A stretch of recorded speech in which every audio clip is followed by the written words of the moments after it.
Indian context and global context in many ways are same today.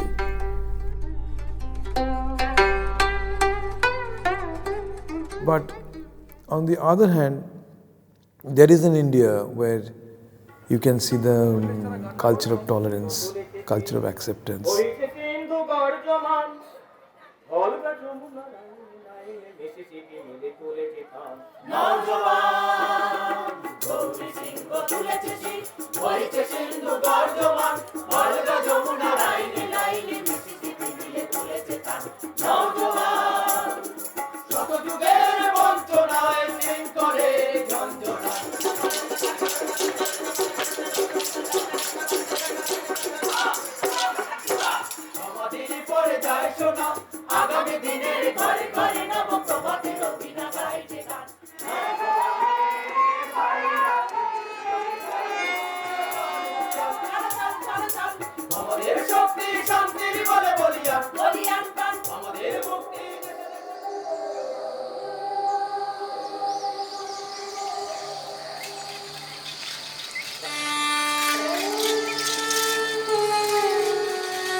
Jana Sanskriti's journey started as an activist group, basically. There was a political culture of non-party political organizations, so I thought I would go to the village and organize agricultural workers with my friends.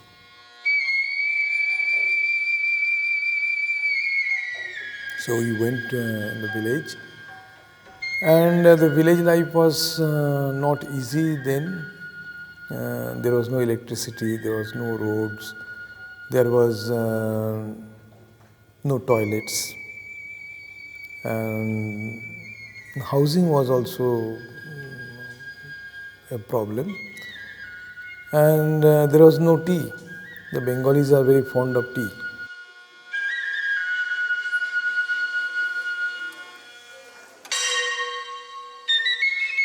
We had then one team who used to operate in a large area. You would go to a village, in between there will be a river, you need to cross that river and then again walk. So this was the life. And the team was extremely dedicated and they used to perform it. And everyone was agricultural workers. So it was also a big question to me that what is my problem? These people are agricultural workers, works from morning till the evening, and then they come to the rehearsal, crack jokes, play games, make script. So where from this power is coming? So if you take the nutritional perspective, they should be weak, but they can work more hard. And they can, after working hard, they can laugh with such problems. So where from this power is coming? That was I used to feel powerless in front of them.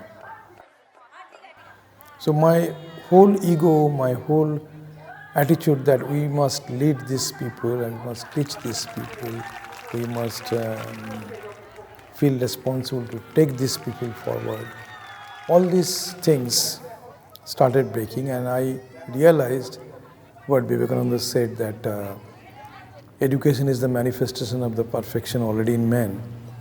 So I realized that every individual is essentially intellectual. This was not just a theory, it was a realization. So this kind of intellectual people should be heard. We should create an intellectual space where these people will discover their intellectual faculty and grow intellectually.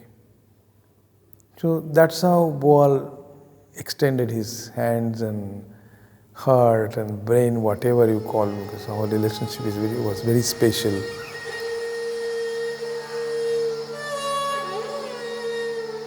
when I thought of doing this, I realized that our actors were not literate enough to read the script and remember it. So it was a big challenge.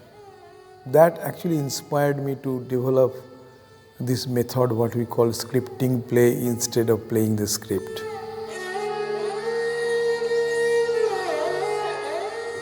Games and exercise were offered as social metaphor. While playing games and exercise, theatre games exercise, they could relate to their external and internal reality. The games and exercise offered them the windows through which they could see the tiny elements of their reality. And naturally they found stories from their reality. And they started scripting. And because they are not writing, they are just saying it and they just instantly improvising it, so they did not have any problem to remember this. So first team was formed with the men only because the women were not allowed to come outside their kitchen. Now you see a different scenario. We are 75% actors in our group are women. We are actually looking for more men now.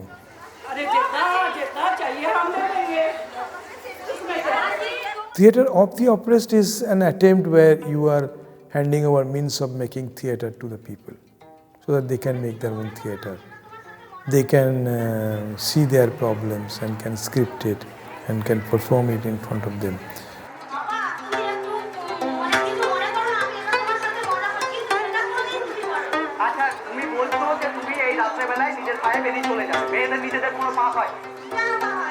Theatre is activism for us.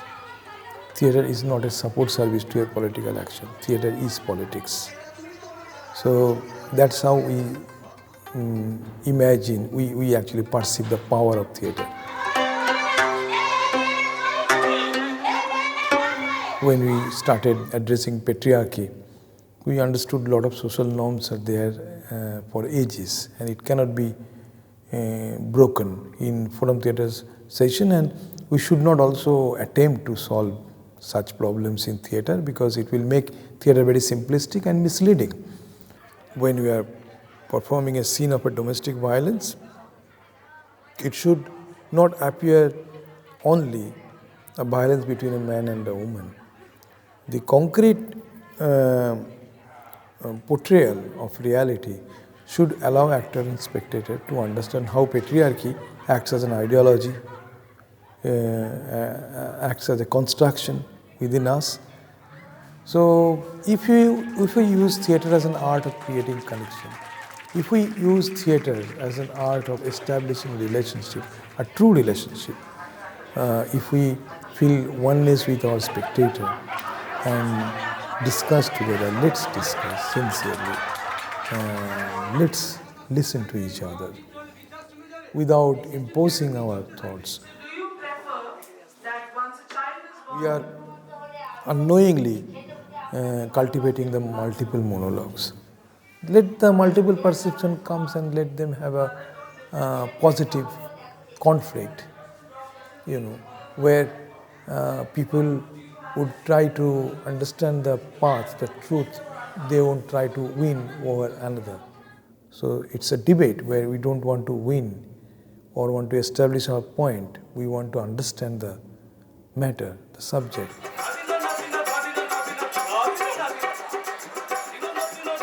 It's not just about seeing, it's about feeling, it's about evolving. So we create an aesthetics where people evolve and they can sense it, that they are evolving intellectually, and that gives them power. And this sort of intellectual disturbance which we create through theatre, this sort of intellectual incompleteness which we create through our theatre, breaks the passivity, because people cannot be passive. They will keep thinking because they are suffering from intellectual disturbance. So this actually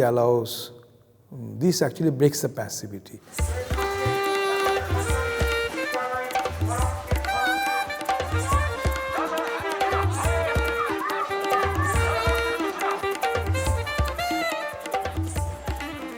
And over a period of time, after practicing this forum theatre for 20 years, I could see that theatre is going from on stage to off stage. I could clearly see that on stage we can script intellectual power, which breaks the passivity and motivates people to act off stage in their personal and political life, in their social life. So acting is transforming into activism.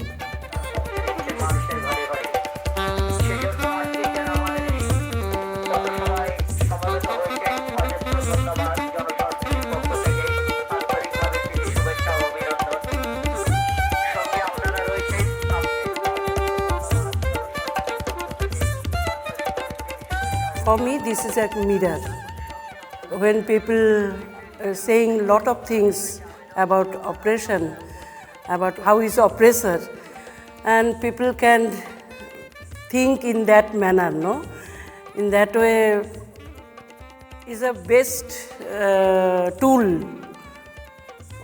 in my life also. I change myself.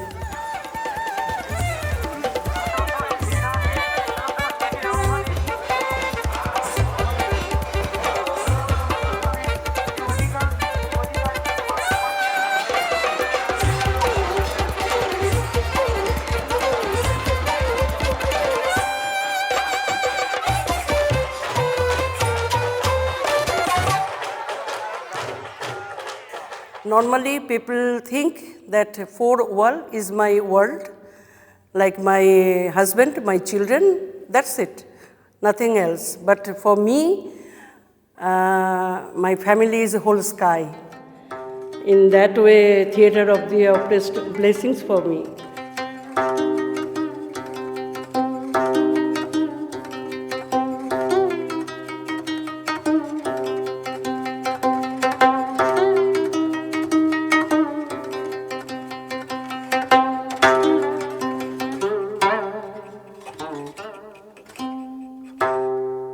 Jana Sanskriti very much believe, we very much believe that connection.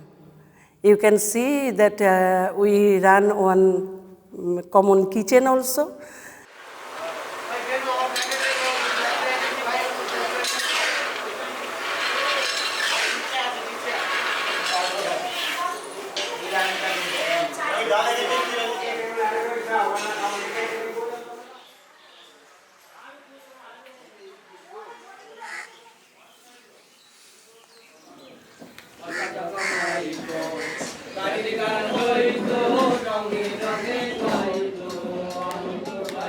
That gives us a lot.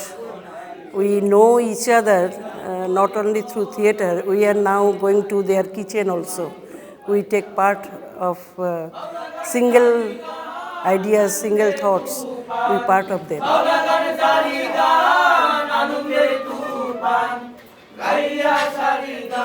So we have a number of dedicated men and women in the group, and that has made Jana Sanskriti. So this love and dedication are, I think, the key features as a theatre group or movement, we believe.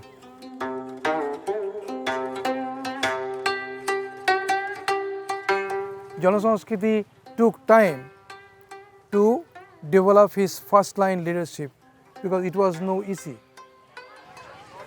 To come together and be together was another struggle which was very, very difficult and time consuming.